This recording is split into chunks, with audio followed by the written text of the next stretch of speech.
Hi guys, Steph here. What have we got for you today? Well, what we've got for you is it's really sort of a follow-on from yesterday's pen haul video. It's one of the pens from there, and what I've done, I've got loads of spare boxes, so I found this box for the pen. Yeah, as you can see, it's a Parker, so let's take it out of the outer case. You can see it's got this plastic case. And it's basically the correct sort of period box for the pen. So let's open it up, and there we have it. Yes, you saw it very briefly yesterday. So let's take it out of the case. Let's close the case, pop that to one side, and there we have it. Yesterday I said to you, well, I've never seen one of these before. Well, that's quite understandable, because the reason being this pen is quite a, well, maybe a rare, it's a very scarce pen. There's not a lot of them about. What we've got for you here, nice and simply, is a Parker 45 TX fountain pen. Comes in this lovely sort of, I don't know, is it a navy blue colour, and I believe it's actually a sort of an epoxy over metal. So it's this sort of blue, yeah, you know, this navy blue epoxy over a metal pen. As I say, a very scarce pen. Now, the Parker 45s, very briefly, I've done you lots of videos on Parker 45s, so if you want to go and look at them videos, go and take a look. So I'm not going to go too much into the history, but the 45s, well, they were from around about sort of 1979 through to about 1983, I believe. They came in lots of different colours, different patterns, some being rarer than others, as is this particular pen. Now this pen, I believe, is from around about 1980 through to about 1983. Now, from what I've read on the pen, I believe the production was very short. It may have actually just simply been a year in production, and the other 2 years were actually just Parker selling off the stock for the pen. So it was a very short production period, and I believe that's what makes it, you know, a rare and a very sought after fountain pen.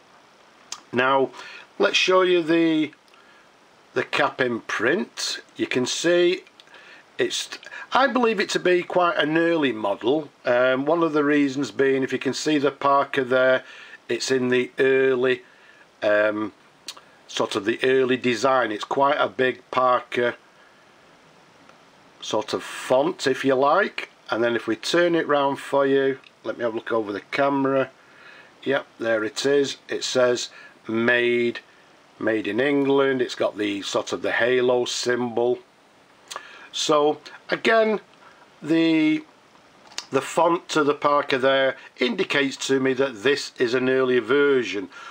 One other thing you may have noticed, on some Parker 45s you've got a date letter. No date letter on this pen, so again it indicates to me that it's an early model, because I believe around about 1979 is when Parker began adding the date letters to the caps. So with this one not having one, I'm sort of saying it's sort of 1979, 1980.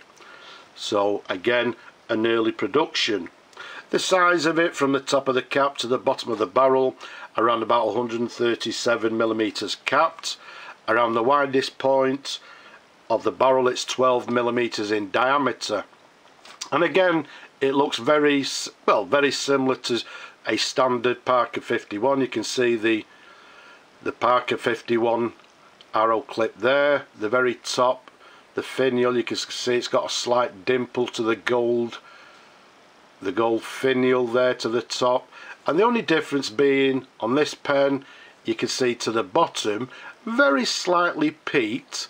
It's just simply got this gold button to the end of the barrel, like so, compared with the standard Parker 45s.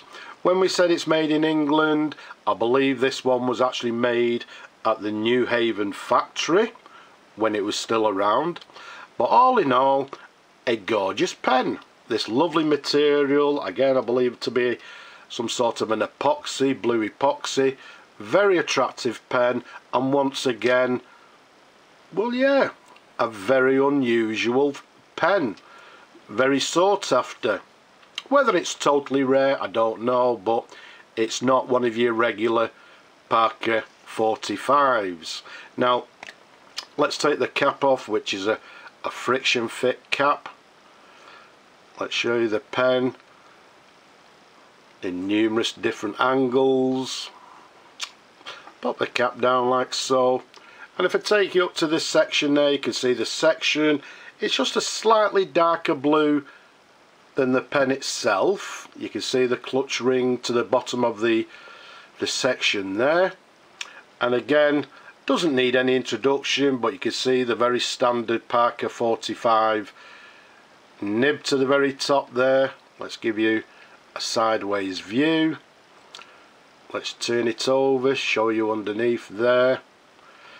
And with a lot of these pens, if you turn it over and look on the other side there, you can see they have a letter telling you what nib we've got.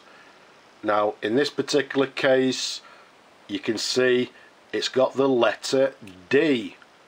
Okay, now the letter D is indicating to us that this nib is a medium italic nib.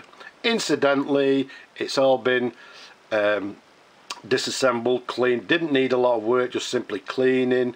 It's got a 14 karat gold nib, as with some other Parker 45s, but the nice interesting thing about it, as I've said, this D is indicating that we've got a medium italic nib, which again is very unusual. I've not seen one. As with all Parker 45s, a lovely pen to hold, a lovely pen to write with. Now if we unscrew it, at the moment the pen does not have any kind of a filler.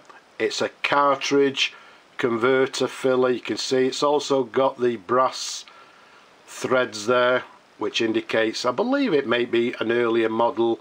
There's always slight confusions with these models, the Parker 45s, whether, you know, the information we read and we give out to people is 100% correct. So, as I say, it's a cartridge converter. This pen will be going out with a converter. As you can see here, I'm not going to install it because the pen is lovely and clean and ready for the new owner to decide whether they're going to use the pen or whether they're actually just going to simply exhibit the pen, because again, it's a very unusual and maybe a rare model. So whether somebody actually wants to actually go out and use the pen, it's up to them, but I would believe that this would go to maybe somebody who collects the 45 models and is missing this particular model in their collection. But it'd be interesting to see what the nib writes like. So what I'm going to do, we're going to simply dip the pen. So if I dip it in the ink like so, and let's just see how it actually writes. So what we've got is a Parker 45. As we said, this is a TX model. Let's dip it again a little bit. Let's just give it a shake. The pen, as we said,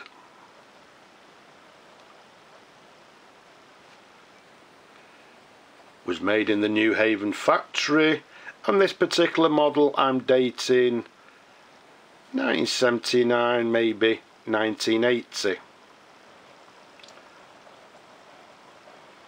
As you can see there, if we go on the cross stroke, we're getting a fine line. On the downward stroke, we're getting a broad line. So you can see it's got a lovely italic nib. it's writing very nicely.